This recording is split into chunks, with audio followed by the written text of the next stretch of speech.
আসসালামু আলাইকুম দর্শক। সফলতার গল্পে আজ আপনাদের সাথে পরিচয় করিয়ে দিব এবং তার কাছ থেকে সফলতার গল্পটা শুনবো পুলিশ পরিদর্শক আজিজুল ইসলাম আজিজ। ওনার বেশ কিছুদিন যাবৎ ঘাড়ের সমস্যায় ভুগছিলেন। আমাদের এখানে 5 দিন ফিজিওথেরাপি চিকিৎসা নিয়েছেন ঘাড় ব্যথার জন্য। 5 দিন পর আমরা তাকে রিলিজ করেছি। এই 5 দিন চিকিৎসা শেষে তার ব্যথা হওয়ার আগে এবং এখন কি অবস্থা আমরা জনাব আজিজ সাহেবের মুখ থেকে শুনবো। চলুন। আসসালামু আলাইকুম। জি, ওয়ালাইকুম সালাম। আপনার কি হয়েছে বলুন। আমার ঘাড়ের ব্যথা ছিল, আমি ডানে বামে ঘাড় ঘুরাইতে পারতাম না।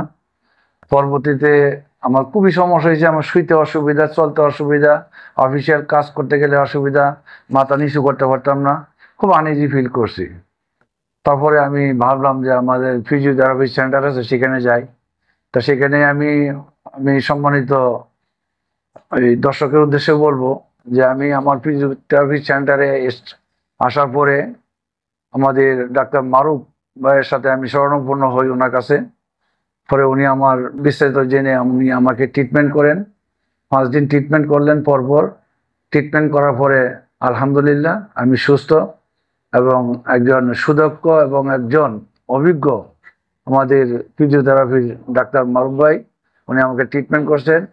আমি এখন বর্তমান এই মুহূর্ত পর্যন্ত আমি সুস্থ এবং ভালো আছি। আপনি 10-এর ভিতরে কত মার্কস দেবেন যে ব্যথা কমার? ব্যথা কমে 10-এ কতটুকু কমছে আপনার ব্যথা? আমার এখন পুরোপুরি কমছে। আলহামদুলিল্লাহ। আপনার কোনো ওষুধ খাওয়া হয়েছে? আমার কোনো ওষুধ খাওয়া হয়নি। আমরা ওটা ডিসকারেজ করি যে ওষুধ যাতে খাওয়া না হয়, তাই না? ওষুধ যেন না খাওয়া হয়, ওষুধ খাওয়ালে কিডনির ক্ষতি হয়, বিভিন্ন সমস্যা হয়, এটা আমরা বলি।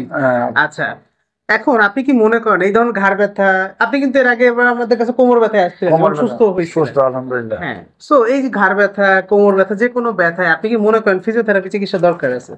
অবশ্যই ফিজিওথেরাপি দরকার, চিকিৎসা দরকার। এবার প্রত্যেকটা মানুষের, বিশেষ করে যাদের বয়োজ্যেষ্ঠ মানুষ 40+ বয়স যাদের, তাদেরকে অবশ্যই প্রতিনিয়তই ফিজিওথেরাপি সেন্টারে এবং আশেপাশে যদি কোনো ফিজিওথেরাপি থাকে সেখানে যোগাযোগ করে তার শরীর সুস্থতা রাখার জন্য অবশ্যই একটা ট্রিটমেন্ট নেওয়া দরকার, পরামর্শ নেওয়া দরকার।